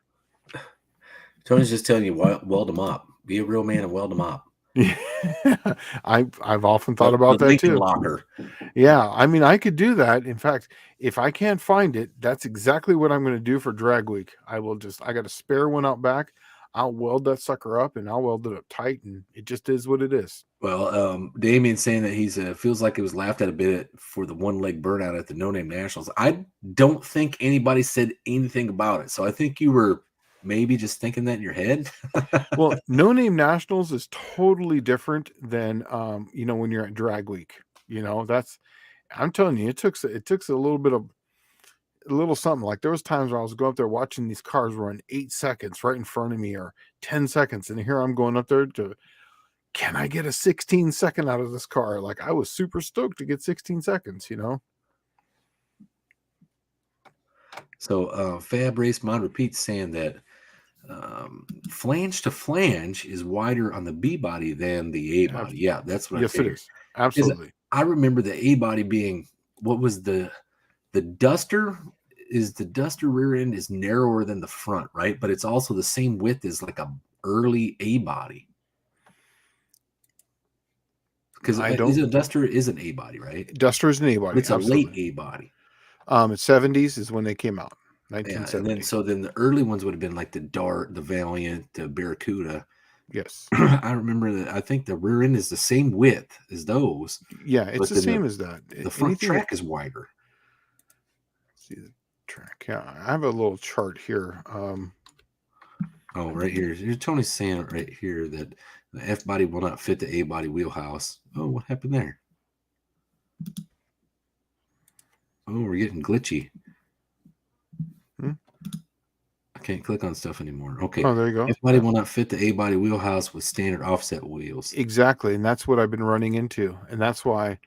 Here we go. Here's my little chart. If I can read this, let's pull this thing up here. Make it bigger. Come on. Okay, so what I'm looking for is, where's my width? 73 through 76, 8 1/4. The distance from the flange to flange is 51.4, and that's exactly what I have right now. And then it's 4302 as far as from the purchase, but then the 8 1/4 gets bigger after that. It goes up to 57 as far as inches, and then there's in the F body it's 54. So yes, that's what I'm looking for. I'm looking for one that's a 73 through 76 8 1/4 A body, which is a 51.4, which is the exact same as my 7 1/4 A body that I have right now, because it's a 76. So yeah, that's what I'm looking for. Anarchy and Freedom is saying that I was one footing it for years and had a blast. Don't worry about it. We all like hot rods. 1-footers and 2-footers alike. I don't think anybody cares about the one wheel peel. It's all about how it hooks at the track. If it's getting it done on one tire, man, have at it. Yeah. Well, the thing is though, is that I'm going to put a trans brake in this thing, and so that way I can spool up the turbo, or I'm going to try to just foot brake it. But I definitely want to be able to launch it, and 13 seconds. It's not going to be crazy fast, but a 13 second is definitely going to need more than just one tire making traction.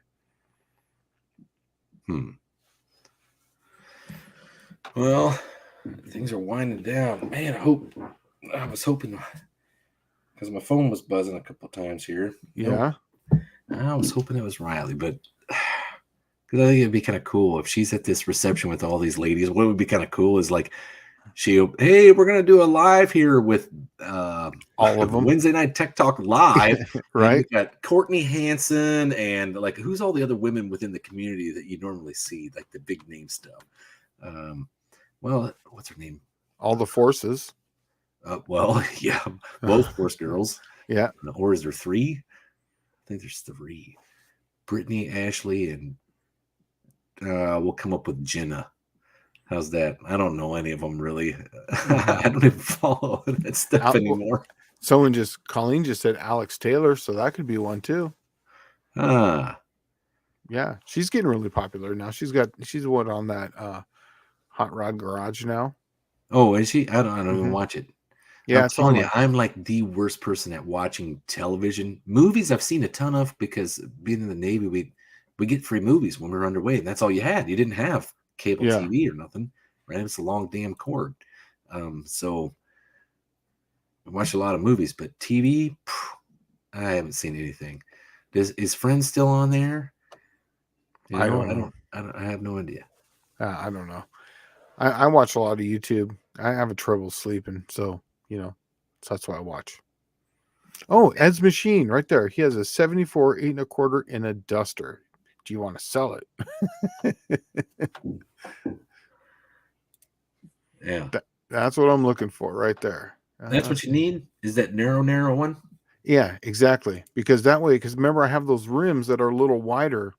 That for with my slicks on them, I bought them that way. Right. So yeah. Well, look here, Mr. Two Hacks jumped into the chat. Oh, Mr. Two Hacks is blessing us with his presence. Yeah, and he's the neat thing about Mr. Two Hacks is even though that Larry T. Bird did not make it to the No Name Nationals, Mr. Two Hacks brought himself and was enough personality to fill in for Larry T. Bird. He really was. He had a good time. Yeah. I heard about you and Dr. Art's Lambert's call out stuff. Hey, there you go. Just Mopar Joe says, I have a 74 8 1/4 from a Dart Sport for sale, $100. Sold. Where's he at? Where's Mopar Joe at? Just Mopar Joe's in Arkansas. He's not far from you. Really? Yeah, he's probably 2 hours, 3 hours from you. Oh, that's a drive. I'd do that. No problem. Yeah, that'd be great because I can get the wide bolt pattern for that. So 74, that's perfect. All right. How do I get a hold of Mopar Joe? I don't think I have his number. I know John Wilburn does. Yeah. Hey, Mopar Joe, I watched your video also on, just have him email you. Yeah, email me. slantdailygarage@yahoo, slantdailygarage@yahoo.com. Send that your information there. I won't share it, but like I say, I watched your video on the drag racing, going from each round. That was actually really cool. I thought that was awesome. Hey, Tony's out of here. See you later, Tony. Take it easy, Tony. Have a good night. We'll talk soon. Right. Let's see here. Hook, line, and fishing. Shane has scored a 62 Chrysler 300, 413 dual 4-barrel motor. Car was crap, but engine is good. That's awesome. 413 has got to be one of my favorites, to be honest with you. I like it just because it's such an odd number. It's an odd number. It's really good. Yeah, those are good engines, man. My personal favorite's the 400 low deck. I just love that. You like the R motors? I love. You know what they or B motors? Is that what they are? Yeah, they're B engines. Yeah, I love those things. I like screamers. I like things I could just take up there and just pull gears. I love that. I think that's awesome. That's what 383s are famous for. Yeah, exactly. Just endless RPMs. Endless. Yeah. Hit on the tack. You just said okay. We're good. It says okay. Not running. That's right. Okay. No problem. So, all right. Well, we're just about to the 2-hour mark here. We got about 16 minutes left. So if you got any questions out there in Tech Talk land, go ahead and throw some questions at us, and we'll try to fill the bill. Otherwise, we're just going to fill your ear holes and eye holes with some crap we're going to push. Go over to the AHRA eBay page and get yourself some merch. We have decals up there here pretty soon. Matter of fact, my wife and I are going to put up the new decals. We also got new shirts to put up there. And buy yourself some goodies. Let's see. Go over to ahraonline.com, get yourself a membership if you haven't already, and support the organization that's supporting the YouTube community. So I guess that's my my plug. Now on to the rest of our show. Yeah, right. Hey man, you got to plug it because we're growing off the AHRA. It's got to be around. So that's the way we keep this Tech Talk going. Yeah, that's the big thing. It's like, man, we got to keep it around so we can keep doing the No Name National stuff. That would be fun. Yeah, absolutely. I'm telling you, man, I'm going to say this on the air. You should do 2 of those things a year. Think about that. Well, people have been saying that, but I'm telling you right now, there probably isn't there. You wouldn't want to do the same thing because it'll get cliche pretty damn Mhm. fast, and then it'll be nothing for participation. What there should be is there should be another type of event with different kind of competitions. Um, I think that would be fun. But Clayton's Toolbox says, "What are your opinions on front-facing versus rear-facing hood scoops? I have a sealed cowl scoop on my car, but was considering a front-facing scoop." Okay. Well, this actually, believe it or not, this is another rabbit hole question. If you're on a cowl, I would like to run a cowl personally because you're going to have a high pressure when it hits the windshield. That's exactly how your vent works. Right there on your front of your, right at the base of your windshield, right there. So and if you're going to have a front facing scoop, really the scoop needs to be one high enough so that way when the air comes over the front of the hood, it actually goes into it. Or two, it needs to be low enough to goes all the way to the front, like the old Ram Chargers used to have, where the scoops were basically right at the curve. So really, the only way you're going to get anything up with a front facing scoop to actually work, let's put it that way. I would, if you have a sealed cowl right now on your car, open up the cowl and then seal it from underneath. I So think that that's way what he's talking about, actually. oh, is that what he's talking about? Oh, I the think sealed so. cowl. I have a sealed cowl scoop. Okay. I thought he meant it was sealed like he hadn't cut it open yet. Oh, maybe that's what it means. I was thinking of it the other way. Yeah. But if he has a sealed cowl scoop on it right now, obviously there comes into a thing of mile an hour, and then once you get to a certain speed, the air is actually going to go over the windshield, so it's not going to really work all that well. Up to a certain point, they work great. Um, as far as a front facing scoop, it would need to be one either high enough so that way the air coming over the front end is in there, or it has to be long enough to where it'd be at the front. But Well, I'm not really sure.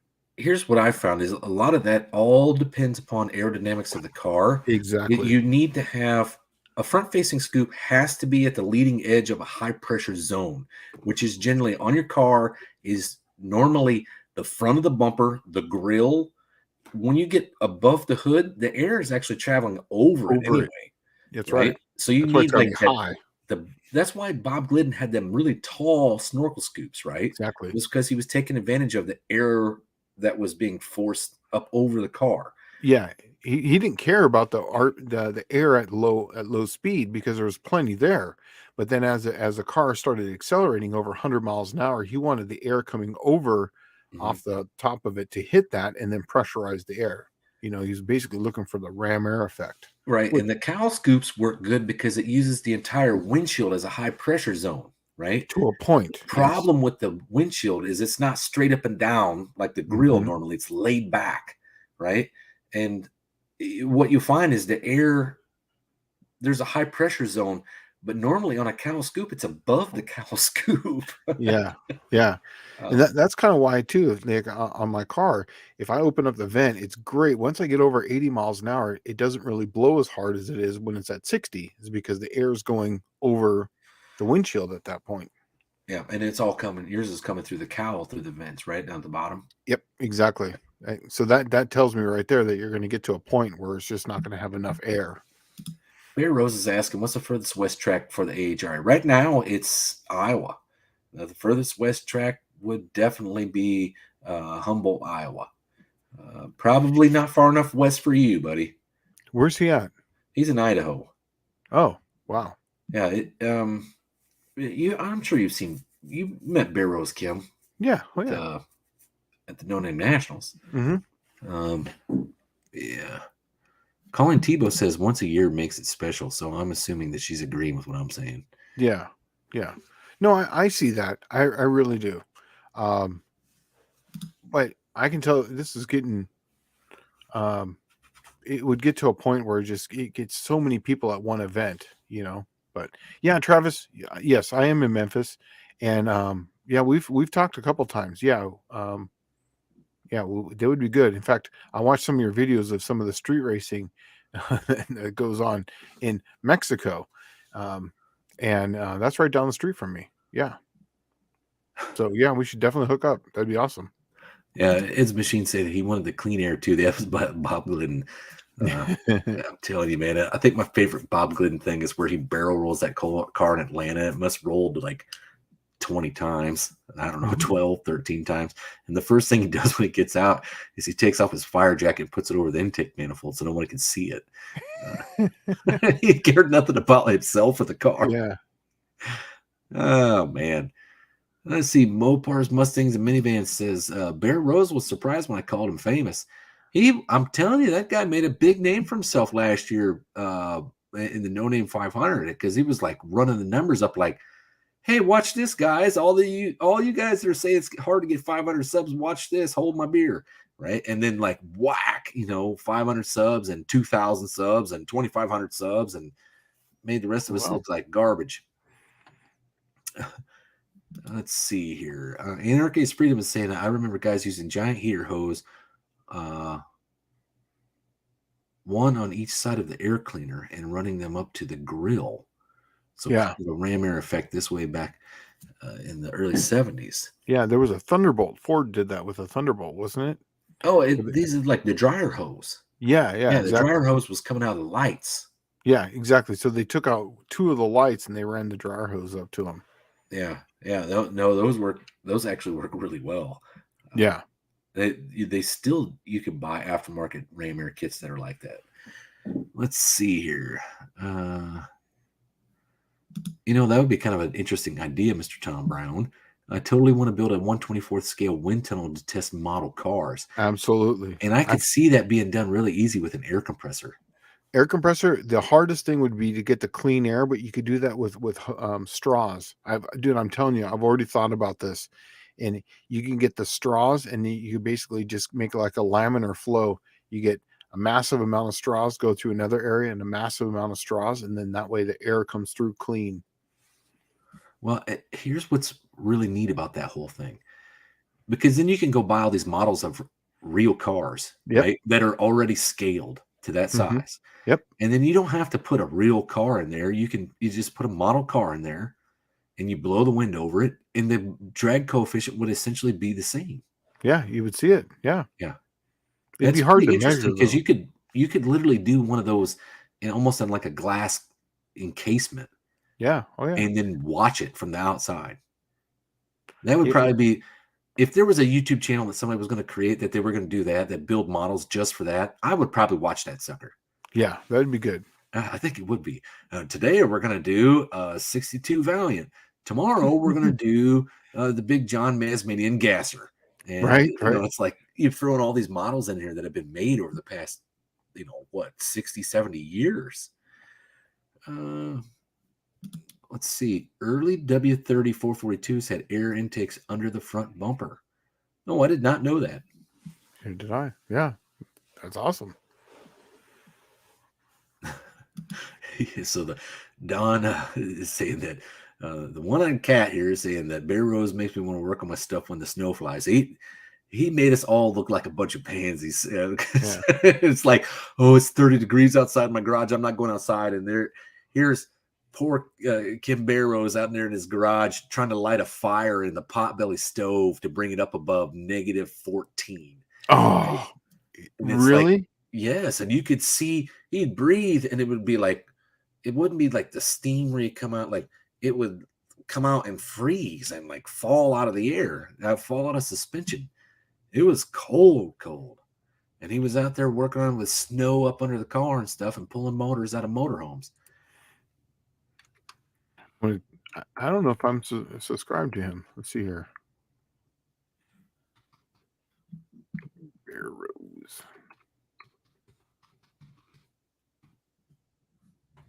I am not. I will subscribe.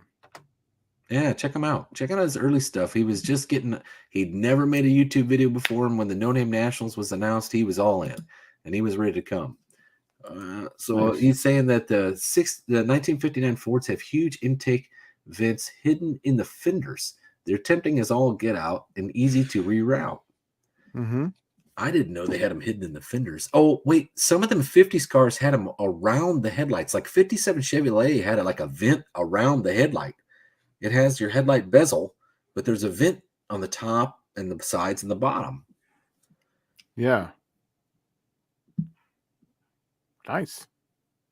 Oh, Tom Brown saying that I have a factory front GSX air dam with ram air holes. Now, I have seen those, and Poston used to repop them. I don't think anybody repops them now.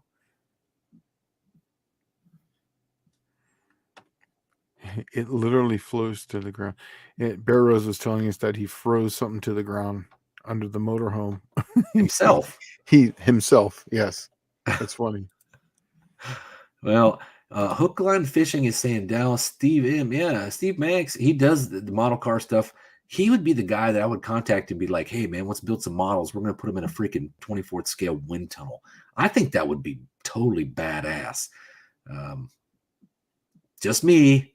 I'm just saying, if somebody had some models and built a 1/24th scale wind tunnel, I would be a subscriber and I would probably watch every video you made. That would be cool. I know. Really. I'd watch it. Yeah, for sure. Yeah. Well, Kim, so I don't envy you for freezing to the ground, but I do know what it's like. I grew up in Illinois and central Illinois, and it's probably not as cold as Idaho, but God, man, it seemed like every time something broke for me was always in the winter. And see, my old man was like a hardcore car guy that was cheap. So he would not go to the junkyard unless the snow was flying, because that's when the junk man needs to pay his bills, right? Mm-hmm. And so they were willing to make a deal. And we would go, like we went one time and he didn't have anything but a hammer and a chisel, wood chisel at that. And we went there and got a bumper off a 70 Buick Skylark, and he chiseled the bumper bolts off in the dead of winter. Like, God, no thanks. That's what was good about being in the Navy. We were always somewhere like fairly nice. And then you go to the, like, oh, I'm going to go to the junkyard. And it's like fairly nice all the time. It's always nice. Yeah, there. Let's see. Aaron Germanson says you would have to scale the wind speeds too. And then I'm assuming you would probably have an error of 1/24th, right, on everything. So it'd be 24% error. 24 times, isn't it? Well, I'm assuming if you scaled the wind speeds down, because they're going to be scaled down 1/24th as well, that you're already starting off with a, let's say it's, because you're basing off 1/24th, right, scale. Well, I guess it'd be off 4%. Yeah. Roughly 4%, a little bit over 4%, 4.25%. Right? I think that's what it would be off. To be right above that one, Why Not Cat's asking a question right there. Does anyone have a smaller Mopar ball joint they can let me borrow or buy? New front end kit is in the mail. Oh, so he's looking for the ball joint, the actual tool to hold on to the ball joint so he can turn them in.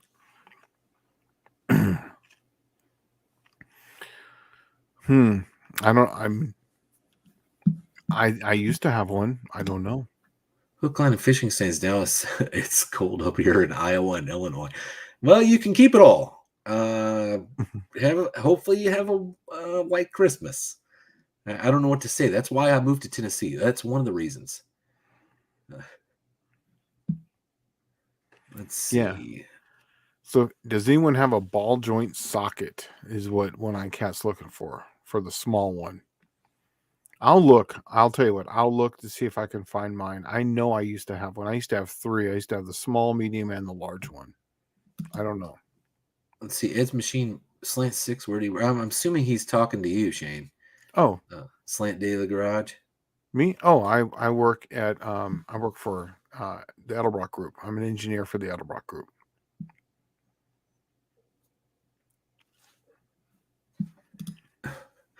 Dallas did the Red October show you to be the superstar on the sub. I actually wasn't. I was never on a sub. My job was I'm what they call a tin can sailor.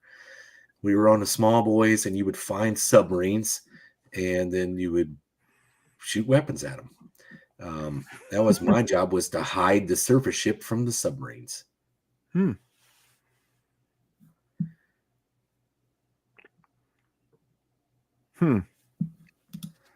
So Aaron Germanson says 1/24 is 24 scale feet to 1 actual foot.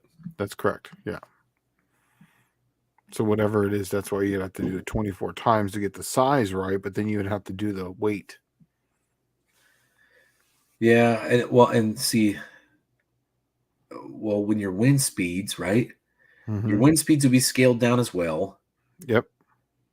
And then that would scale the pressure.